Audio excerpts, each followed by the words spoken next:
As a child, I had this opportunity to travel to visit relatives. My grandparents lived in Kenya, so we'd spend summers in Kenya. And on the way to Kenya, we'd hop and skip over Egypt and London. And then in the winters, we'd spend 3 months in India, and we'd go via Singapore and Japan and, Hong Kong. And it just influenced me so much, especially as a young girl. I was so bullied for looking different. Boys used to throw rocks and dog. It was just crazy. And then you'd get on a flight on Singapore Airlines and you'd see these flight attendants that were so glamorous and confident and beautiful. And as a young girl, you're like, wow, what do they know that I don't know? And that's really what sparked that enchantment with what women were doing around the world. What's up, travelers? Welcome to this episode of the Travel with Meaning podcast. I'm your host, Mike Scheibel. Being a global entrepreneur is much different than being known around the world. Let me explain. A global entrepreneur has made an impact, inspired others, and been recognized for their work. Today's guest has done just that and then some. Shalini Vadhera is a global beauty expert and uses her brand Ready, Set, Jet to elevate and empower women and make beauty more than just skin deep. She's a best-selling author, beauty expert, TV host, and has been recognized and awarded the Mahatma Gandhi Award by the British House of Lords. And in 2019, she was awarded the Jewel of India Award by the Prime Minister's Office, the Ernst & Young Entrepreneur of the Year Award nominee, and the Oprah Beauty O Award. We're about to learn about how Shalini started as a celebrity makeup artist, the beauty secrets she's learned from around the world, her trip to Sedona that's too crazy to believe, and so much more. Our conversation with Shalini on the Travel with Meaning podcast starts now. We're going to jump around a little bit in our conversation because I think that's how our life careers have really come in and out, right? And you're one of these people that I truly love because we've known each other over 20 years. Mm-hmm. We have expanded periods of time where we don't talk or see each other, but yet when we text or I talk to you or I see you now, it's like yesterday. I feel like we have this connection that I have an appreciation, a love, a connection to who you are. Oh, thank you. Well, we have a long history. I mean, I was just talking about how we met, right? I was just starting my career, going from a celebrity makeup artist and moving into on-camera work. And, I was flying to New York and doing the Today Show and the Early Show and whatnot. But then I was looking for a new agent and I sent your agency my tape. Do you remember that? And then I got a rejection and then I reached out. I don't know if I called you or emailed you. Oh, no, you called. I called you and I was like, why did you say no? And you were so stunned. You were like, wait, what? Why are you mean you want to know why I said no? And I'm like, yeah, I thrive off of feedback.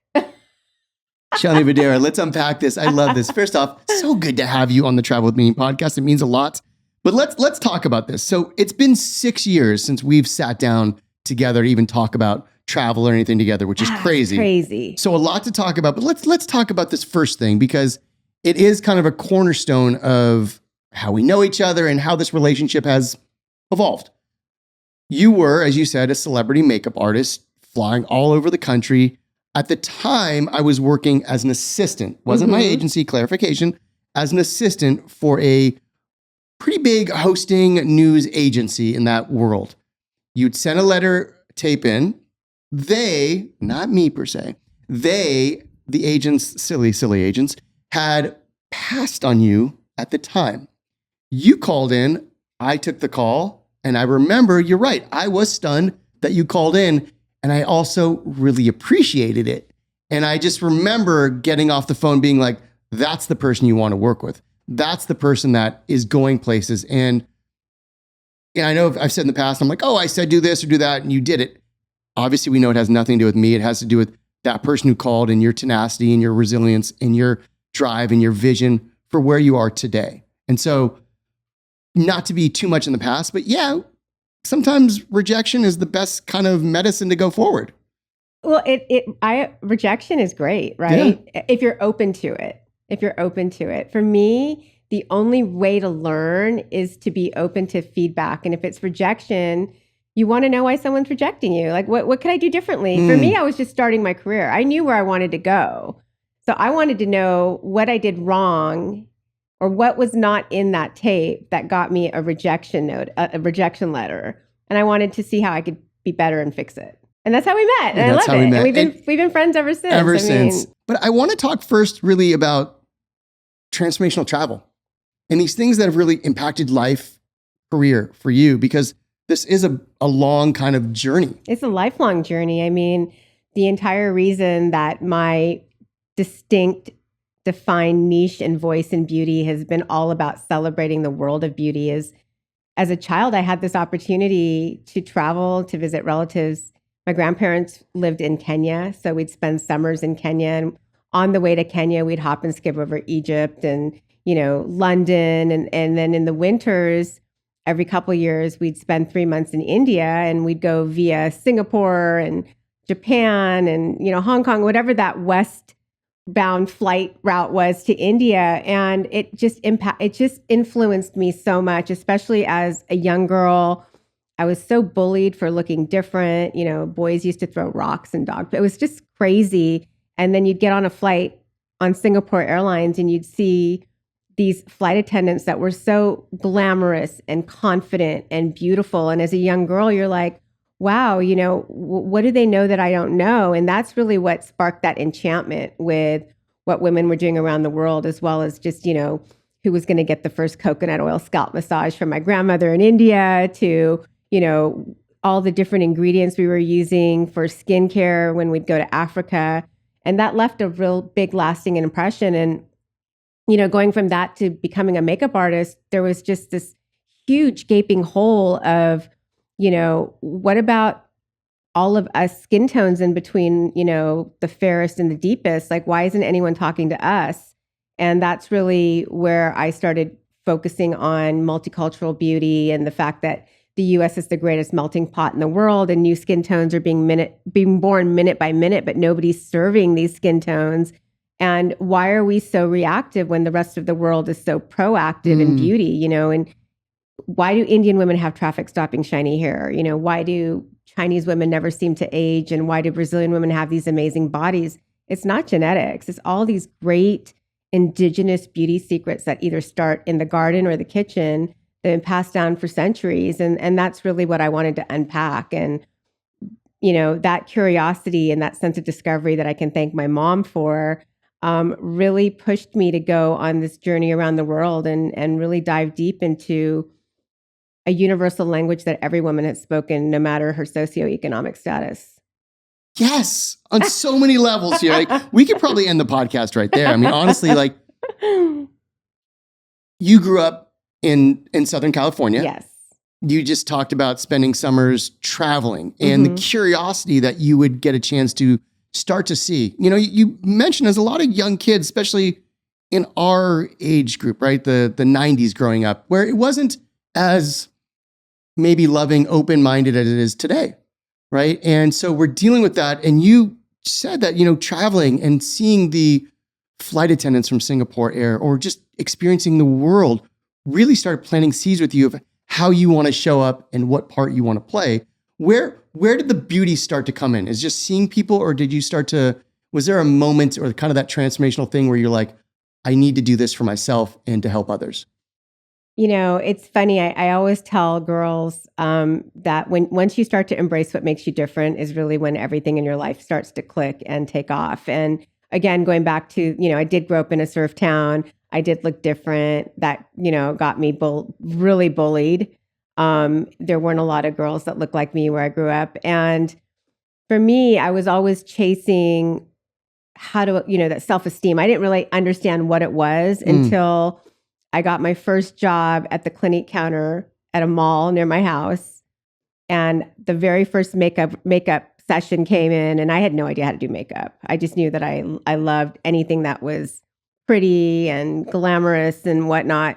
And I did my version of makeup on this woman. And of course, I had, again, no idea what I was doing. So I remember exactly, she bought 3 products. But the next day I got a bouquet of flowers and a card that said, "Thank you so much for bringing back my wife. She had cancer. You put a smile on her face." And that was the moment in my career. And I was only like 19 or 20, but that was the day I knew, I'm like, I want to do this for the rest of my life.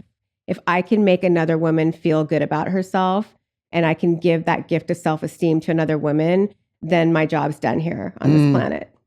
I love that. I love where that you can pinpoint the moment, right? It's pretty important and pretty crucial.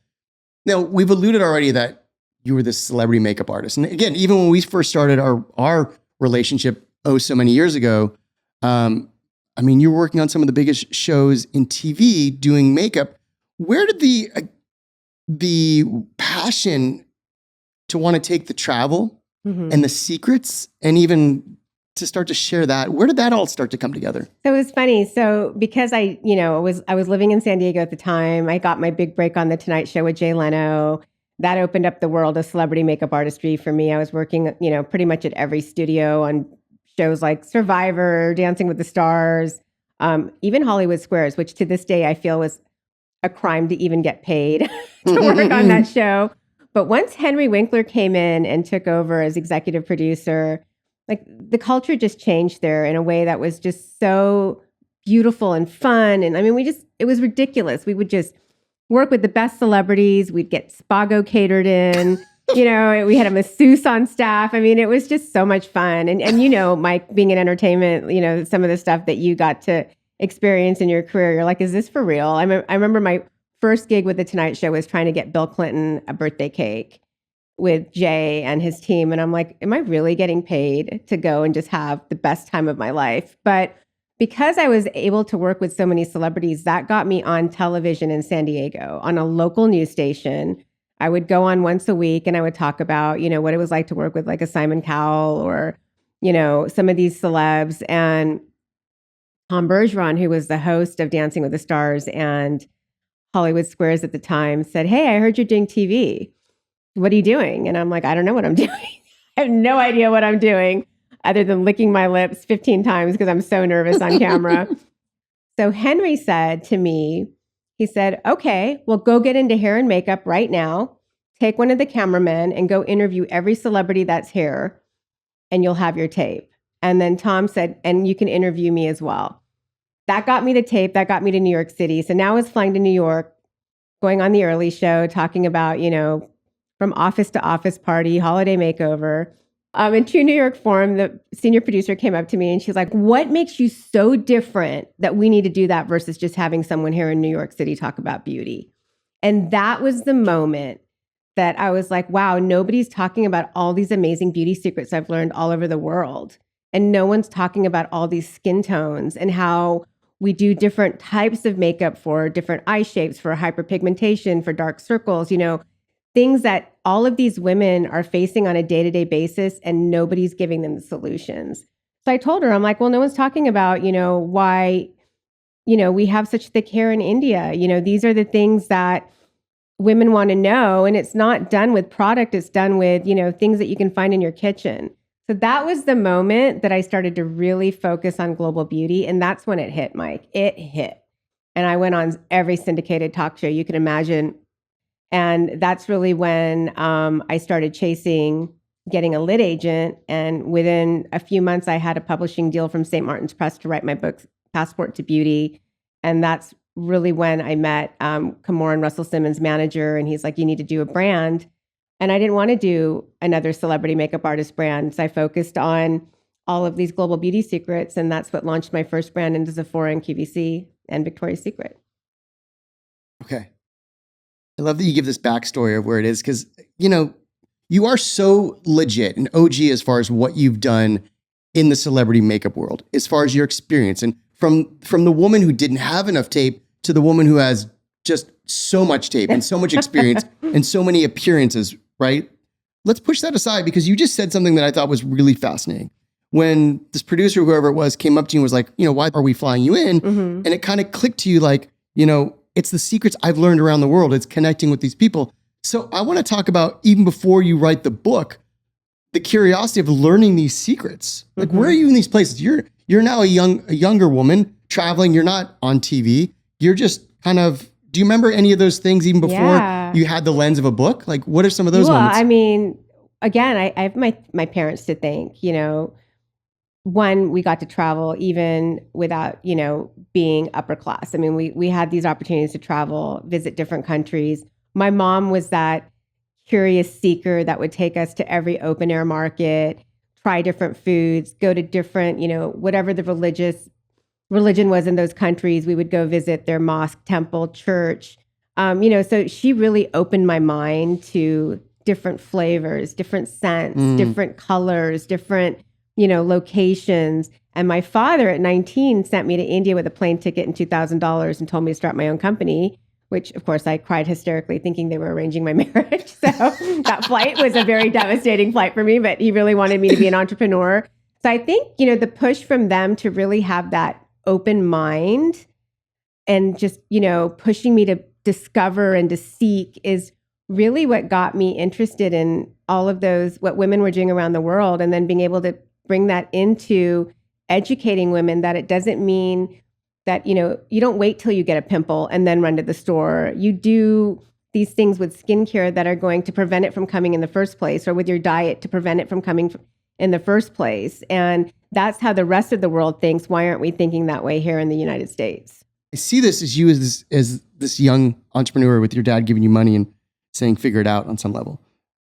And all these things keep showing up. And I love that the seeds have been planted over and over again, and your tenacity and your resilience, but the vision you've always had. And, you just already alluded to, you got the book deal. You started writing Passport to Beauty, which, from Barcelona to Buenos Aires to Paris, you were visiting some of your favorite places around the world to find their beauty secrets to then share with women of, that, hey, here's what I found. Here's what I want you to understand. Yeah, for me, it's always been about celebrating the world of beauty for the women of the world and uniting this women of the world through beauty, because it didn't matter if I was in a slum or a village working with girls and women, learning from them. And, they had no running water, no rights, no electricity, but seeing their desire to look like J-Lo. It was funny. I remember talking to these women from East Africa that had the most incredible skin. They were just glowing skin. And I'm like, what do you do? And they're like, well, we have no money. We don't have any running water.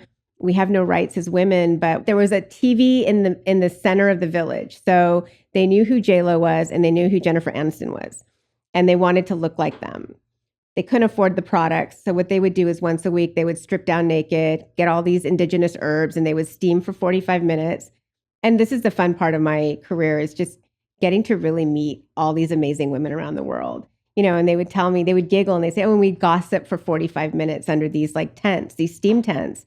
And then for the next week, they would walk around with this incredible glow on their skin, and they felt that they had J-Lo skin, versus, and then you go all the way to Rodeo Drive, a completely opposite, economic status, a different type of woman in her Maserati, the world is her oyster, but same need to look and feel beautiful, right. Same exact need, and so to me, I found that really, really interesting. And that's why I just fell in love with the world. And, you talk a lot about transformational travel.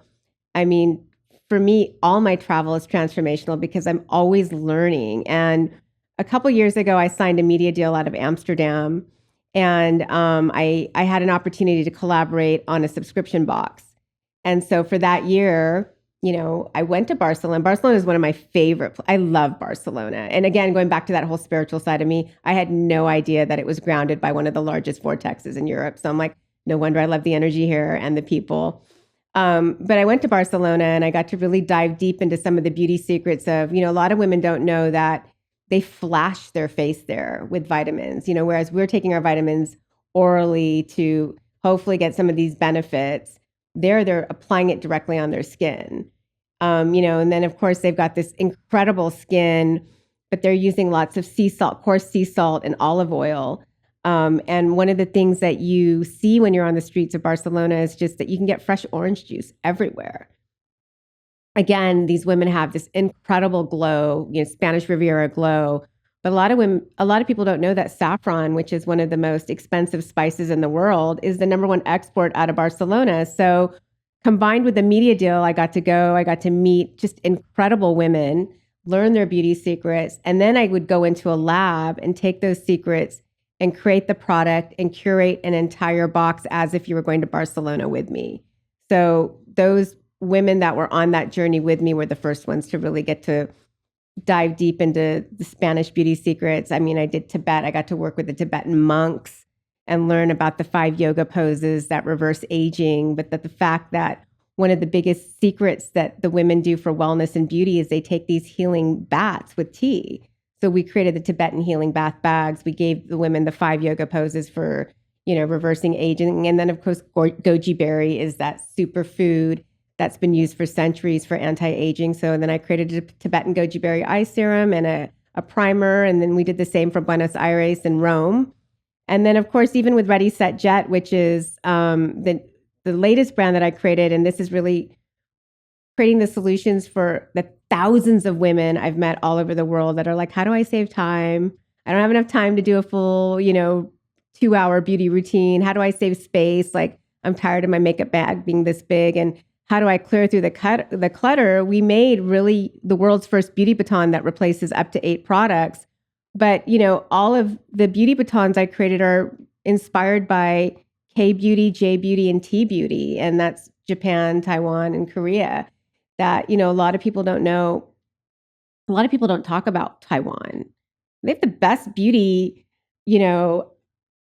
methodology. They believe in minimalist beauty. They want to get the most out of their products. They want to simplify, but they want to be able to do 5 or 6 different things from one product. They believe in like small, sleek packaging. And those 3 countries alone dive so deep into the natural ingredients from the ocean over there. So seaweed, algae, marine fennel, all ingredients that not only change you from a health perspective, I mean, incredible anti-inflammatories, but what it does to the skin just takes it to the next level on protecting the skin from pollution, the anti-inflammatory, which is so big, especially for women going through perimenopause and menopause, that hormonal balance of the skin, all the way to anti-aging and radiance. So travel's always with me in everything I create. It's interesting. What I was thinking about as you were describing literally just all these different places that you gain knowledge and beauty secrets from is the lens of the learning, the appreciation, the respect, and the understanding, and how it just comes from that open mind, yes, open heart, and really just the curiosity as we talked about. I want to make sure we point out something. The book Passport to Beauty came out in 2006. I'm not trying to date this or conversation, but I want to use this as painting a picture of, like I said, OG in the space of looking at beauty and looking at what you have been doing, and that you've constantly been on, I hate to say a pedestal because it's not, it's more like a opportunity that your whole lens is not only to share with women the beauty secrets, but also how do I then empower people around the world, women around the world. Right. But you've been doing this and championing this and championing women and yourself. A lot of it just comes back to your own insecurities growing up that you now get to shine this incredible light on of, look what I've done. 2006 is when this book came out. Yeah. It's time for a new book. Well, I can only imagine. I can only imagine the books are coming. So I'm curious, between the book coming out, Ready, Set, Jet coming out, where you are now, what are 1 or 2 moments or conversations or places that wasn't in the book that now that like you're still so fired up on that experience, that to put into this new line and who you are today? Yeah. I mean, I've been a lifelong entrepreneur. I've never worked in corporate. I've had to figure it out by myself. When I'm with these girls in the slums, they're so beautiful, and, people just don't even acknowledge their existence. And I look at them and I tell them, I'm really no different than you. I may have grown up in a different house, but I'm completely self-taught. And I've had fortunate mentors that have opened doors or shown me the way. And that's all these girls need, is that access. So I think for me, a real defining moment in where I am in this next chapter of my career and even in my life personally is, I received the Mahatma Gandhi Award at the British House of Lords in late 2017. And that came off of going back into my entrepreneurial journey of just some significant trials and tribulations, gender bias, sexual harassment. I mean, you name it. I've seen it all. I have seen it all. And because of that, and having this crazy spiritual experience in Sedona, where my car was struck by lightning on the way to meet this Korean master, changed my entire life. Off of that weekend of doing the 4 things he told me and saying the 5th thing is your homework on Sunday, you'll know, is when I launched my women's platform, Power Beauty Living, because I never wanted women to go through what I had gone through in my journey. And that was all about powering up your business, mentorship for women, by women, powering up your beauty. What are you doing for unmatched confidence, for unmatched leverage? And then powering up your life. What are you doing from a wellness perspective? So you've got this warrior mentality. That got me to the United Nations, who reached out to me to launch globally on the floor of the UN in 2016. all of that work got me to that Mahatma Gandhi Award. I was medaled and presented that award by Baroness Verma, the first South Asian woman to be in the British Parliament. And she's a badass. Like, she kind of scared me a little bit when I first met her, because I was like, wow, this woman is like not messing around. But after, I received that award, there was a big call from the British and Indian governments for more impact. And I thought the best way that I could create more impact was to scale another brand. But at this point, I had been creating brands for Paramount Studios, for retailers, for celebrities, for influencers, for the Turner Classic Movies, of the world. And I was just kind of grossed out. I'm like, do we really need another lipstick? Like, we just don't need another lipstick, especially with so many of the influencers just putting out products, really with no story behind it. And that's when I consciously decided that it was time to use beauty as a vehicle for change. And that with Ready, Set, Jet, we were going to focus on level the playing field for women. So I had gone to India, I had met with the government, and it was a really amazing experience. And on my flight home, I stopped in London and I asked Baroness Verma if I could meet with her. And we started talking, and she said, why don't you just raise money from women? Like, let's do something different. Let's change the narrative out there. Because there really aren't a lot of women that know how to invest or have the risk appetite and whatnot. So we did it very disruptively. We did parties on Hollywood Boulevard and Crystal stores and invited all these women and talked about the fact that we had the opportunity to use beauty as a vehicle for change, not only at our level, but then to go back and start to skill and vocationally train underserved girls that are either trafficked, married, or become servants at 15. And so we raised our first $500,000 from 95% women. There was a lot of women that had never invested, that didn't know how to invest, that didn't have enough money to invest. So during the pandemic coming out, we launched a 70-day crowdfunding campaign where any woman in the world could invest for as little as $100 and own equity. And the reason that I wanted to do that is because I wanted women to be able to use the word investor when they walked into a room or on their LinkedIn, so that the head tilt is a little bit different than saying I'm a teacher, I'm a nurse. When you walk in, you say I'm an investor. It's just a different play, especially in a room full of men. And that was a very interesting impact that came out of that, Mike. We had women reaching out to me saying, because I could use the word investor on my LinkedIn, I was able to leave abusive marriages. My career took off. People started finally taking me seriously. And so it's been a journey. We've really intentionally built Ready, Set, Jet to create that change. We launched the first product I launched was the Beauty Baton. I named it Baton because I wanted more women to pass the baton to each other, to realize that passing the baton is not just giving a beauty product to another woman, but it is a symbol of strength, resilience, and a community of women that want to support other women to rise together. And so in December of last year, we created the nonprofit side of Power Beauty Living, and we launched the Pass the Baton initiative. And Francesca Cartier, the great granddaughter of the Cartier family, I had met through one of my contacts.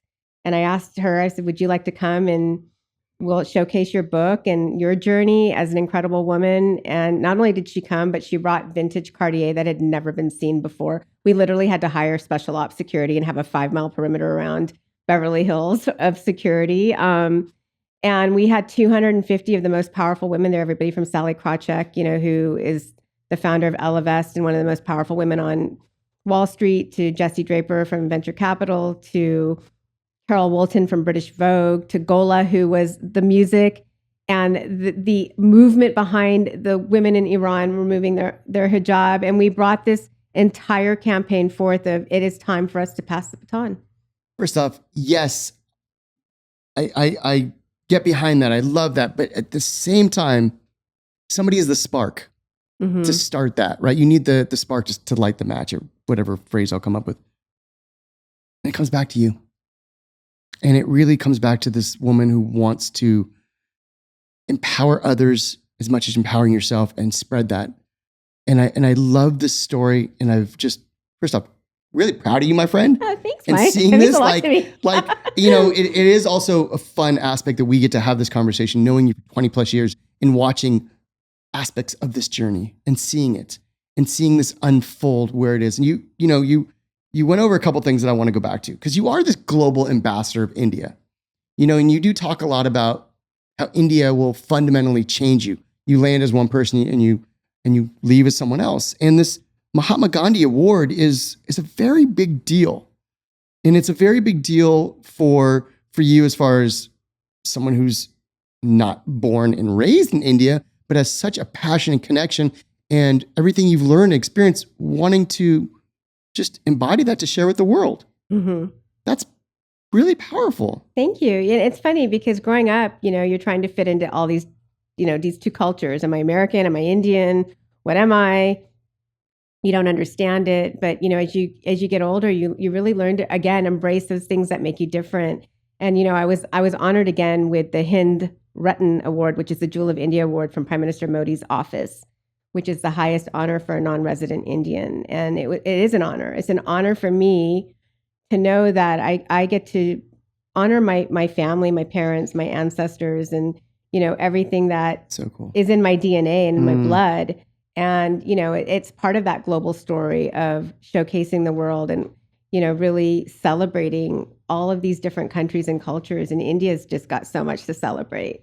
Love it. You went over one thing, and I have to bring this up because you've definitely talked about the spiritual side of you a few times, and you've talked about Sedona, and you started to talk about some story about going to Sedona. That is an amazing, crazy, unbelievable story. Share with us. Yeah, it is unbelievable. It's unbelievable. I look at my entire career as this 20-year journey of, formulas and R&D and meeting people. But it's also been wrapped into this 20-year journey of learning about myself. And, I was really struggling with some of the things going on in my career. I had met a Korean master here in Los Angeles. I had fallen into this yoga and meditation when I moved here. I really didn't want core yoga, hot yoga. I needed mental yoga. I needed to get a grip on like everything in my life. And I was introduced to this Korean yoga. And one day they said, oh, our master's coming from Korea. We usually don't ask people to meet him. Would you like to meet him? And I'm like, 100%. Like life-changing, the tapping, the brainwave meditation, all of that. And I had an opportunity to meet him afterwards, and he blessed me. And, I've always been open to, again, thanks to my parents, being open to just taking a blessing from doesn't matter what your religion is. And I didn't realize that he was like one of the top spiritual leaders in the world and that prime ministers wait to meet. I had no idea. So fast forward about a year and a half, my phone's going off at 4:30 in the morning. I don't know who it is, what's going on. And finally I wake up and I have all these text messages like, wake up, your destiny's calling, Shalini, please call. This is urgent, urgent, urgent. So I call the number and it's a woman and she's like, Master came to my house at 4:30 this morning and he said, your purpose was coming at the speed of light, but you didn't have enough energy. So he wants to charge your energy. So I'm like, yeah, of course. I'd love to see him again. I'm thinking it's LA. So I'm like, when? And she's like, right now. And I'm like, okay, where? And she's like, Sedona. And I'm like, oh no, I can't come to Sedona. I have a birthday party tonight. I have to take a flight. And she's like, don't be an idiot, Shalini. Like, this rarely happens. So I somehow talked Tony, my husband, into driving to Sedona. And he was like, you understand it's 10 hours. And I'm like, yeah, it's fine. I just feel compelled that we need to drive. And on the drive out there, we were just in this incredibly beautiful storm. I mean, it was all of the lightning going sideways. And I was taking a video of it, which I didn't know you're not supposed to do, but I was taking a video of it. And I was telling Tony, I'm like, oh my gosh, this reminds me of the summer times in Africa that, we used to have lightning like this every day at 5 p.m. And our car got struck by lightning. And because I had the phone in my hand and it was plugged into the car, I just got this crazy. The only way I can explain it, Mike, is it just felt like somebody was injecting hot acid down from my scalp all the way down. It was very painful. And, we pulled over, people were pulling over to see if we were okay. I had this drooping face for quite a while. It felt like snap, crackle, pop in my head, like constantly. But I just wanted to get to the master. So we got there and he looked at me, he said, do you know why I called you here? And I said, yes, to charge. And I just started laughing. And he looked at me and he said, yes, that was for you. That was for your brain. Everything you've gone through in your life happened for a reason. You know exactly why. And I'm like, oh my God, I would never have gone through half the things that I put myself through. And he just started laughing. And he said, these are the 4 things I need you to do. The 5th thing is your homework. You'll know at the end of the weekend. And I can't explain that weekend, Mike. I mean, I hiked, like he said, at night and early before sunrise to different mountains. I don't know who spoke to me, but I got clear as day messages of everything that had happened to me from the day I was born to that day and what was coming. And it's still like, it's very emotional. Ooh, I get goosebumps. Yeah. Like, I love this feeling and conversation and all that and then some. By the way, just a quick travel story. Did you know that I met Mother Teresa on my flight from Kenya to Athens? She wasn't taking any meetings, but my mom was pretty persistent. So we got to meet her, and she took out 4 silver medallions, kissed them, blessed them, and gave them to us. Were you like a young kid? I was in my teens, yeah. That's crazy. Yeah, but one thing I have learned from all of these, spiritual people I've come across in my life is that positive mind equals positive life. So, you've got to learn the art of detachment. Life becomes a lot easier, and you've got to learn, how you've got to learn what you can put in your little toolbox that's going to make you smile. So if that's music, if that's walking on the beach, if that's spending time with good friends, you've got to be able to have that little box always by you that you can take from and, give yourself that extra boost. Yeah. And the thing you just said also, the attachment, it's like, I like to talk a lot in travel about the letting go, right? Yes. Expectations, like whether your flight's going to be there or I'm supposed to stay at this hotel, but something happens different. Like, yeah, things can suck, but the moment you kind of let go and you surrender and you go with the flow. Oh, yeah. Risk reward, something else shows up, right? Yeah. And by the way, it's an adventure. That's half the fun. Like half the crazy stories I have are, our bus getting stuck driving up to the Himalayan mountains and us having to walk in the snow, knee-deep snow because the bus was sliding back towards the cliff. And, they had no chains. They had no window wipers on it. And, thankfully these mountain men came and helped, carry me and my sister for a while. I mean, those could be things that if you have one perspective, you could be like, wow, that ruined my entire trip. Or it could be with a different perspective, wow, what an adventure. Like, who can tell that kind of a story? That's cool. Right. You just said it's like that moment you can shift, right? And the moment you can recognize, it doesn't mean you can't hold that for a second, but how quick you move through it. It's not the if, it's the when. When you move through it, you open yourself up to whatever's available. I've always gone left when everyone goes right. Yeah, I love that. That's why you and I get along. We mentioned, and we want to bring this up. You mentioned Tony. A couple of times we talked about Tony. And Tony, Mr. Potts, if you will. Yeah, I love that everyone's taken my nickname for him and like they literally refer to him as Mr. Potts. He is Mr. Potts. Come on. I mean, Mr. Potts himself has a pretty storied career as far as, a celebrity reporter. Host of Access Hollywood. The two of you have traveled the world extensively together. And this is like, aside from the beauty stuff. You do the beauty stuff, of course, but aside, I'm curious for you, but also for you and him, what do you think your most meaningful trip has ever been? Oh my gosh. Well, I mean, he introduced me to the south of France because he was covering the Cannes Film Festival. I think he covered 15 of them. That was one area, that was one part of the world I had never been to. And so it's a really special area for us. I've had the opportunity to tag along on a lot of things he's done, whether it's, setting up studios in Budapest or in Amsterdam or, going to Cannes and different film festivals. Our worlds collide beautifully. Because entertainment and beauty go hand in hand. But yeah, I mean, I think, for me, I got to see something new through his eyes. We've discovered a lot of new destinations together. He's now been to India a few times. He got to see that through my eyes. So it's one of our favorite things. It's where we are our best selves as a couple is when we travel. And, luckily I'm with a partner in my life that is just as go as the flow with me. He's not attached to a certain outcome of a trip. It's like, yeah, let's just go. We'll figure it out. We just figure it out when we go. We don't have big plans. We just kind of go and like see what happens. And it's always wonderful. Let me ask you this. What does travel mean to you? Oh, travel's liberation. Travel's freedom. Travel is nirvana. It's bliss. It's just everything of just getting to really activate all of your senses and have that childlike wonder that you tend to lose as you become an adult. Boom. Love that. Shalini, tell everyone about where they can find you, Ready, Set, Jet, what's going on with the new podcast, upcoming books?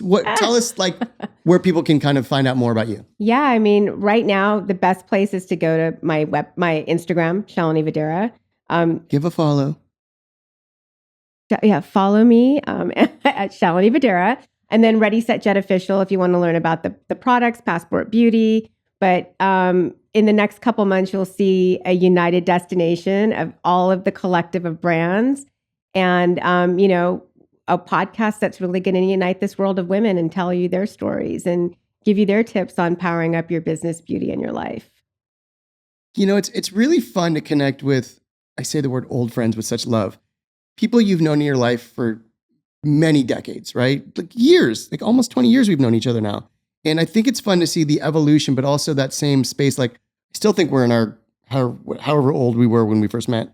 But to hear your stories and to really just cheer you on through the interwebs or other places makes me feel so good and so proud and so excited for what you've done, but what's coming next. Thank you. No, I mean, look, I truly believe in when you find your tribe, you just embrace and stick with your tribe. You've always been part of my tribe, Mike, and your support's always been amazing. And I love that you talk about transformational travel, because if you truly embrace travel that way, you are transformed one way or another. It doesn't matter where you go in the world, you will leave as a different person if you're open to it. I love that. One thing I want to share with you, because I know you talk a lot about this inner beauty and inner experience, and I like to say inner beauty, outer adventures.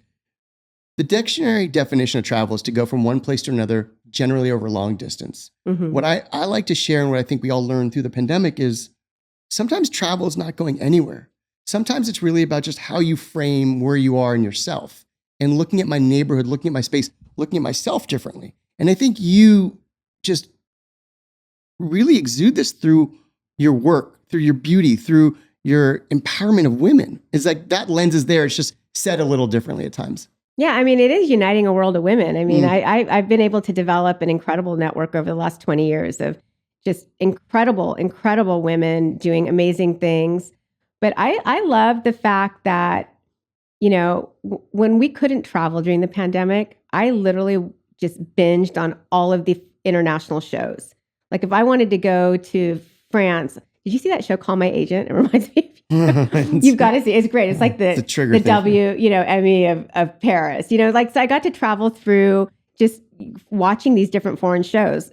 So many cities you can go global by staying local. Yeah. Like LA is a perfect example. I mean, the largest K-town in the United States. I mean, you can go have the best Korean barbecue. You can have an incredible K-spa experience for like $120. I mean, you're getting this incredible Korean spa ritual. You got little India, you got little Ethiopia, you got little Osaka, little Tokyo. I mean, you can see the world within your own city and really immerse yourself into a different culture and food and scents, and just get that same mini version of that stimulation and that wanderlust that you get when you travel internationally. True. You can also listen to a travel podcast. Hey, yes. Now, I know you talk a lot about your products for women, but I'm not going to lie. Some of your beauty secrets and things, like, I'm definitely going to be implementing in my routine. We'll talk more about what kind of mass. I'll leave you things. With a baton. You'll be. Please give me like 3 batons. I'm all about this. We have a lot of men that, look, skin is skin. You got to take care of your skin. I'm all about it. Yeah.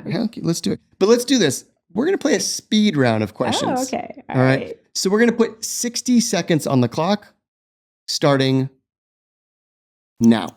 What is your current country count? 40, 50, I don't know. Place you still want to visit? Morocco. Place you tell people to visit? Barcelona. Window or aisle? I have moved from aisle to window. Mountains or beach? Beach. Airbnb or hotel? Both. Boat or train? Train. London or Paris? Both. Kindle or hard copy? Hard copy. Sunrise, sunset? Sunset. Favorite beauty secret around the world?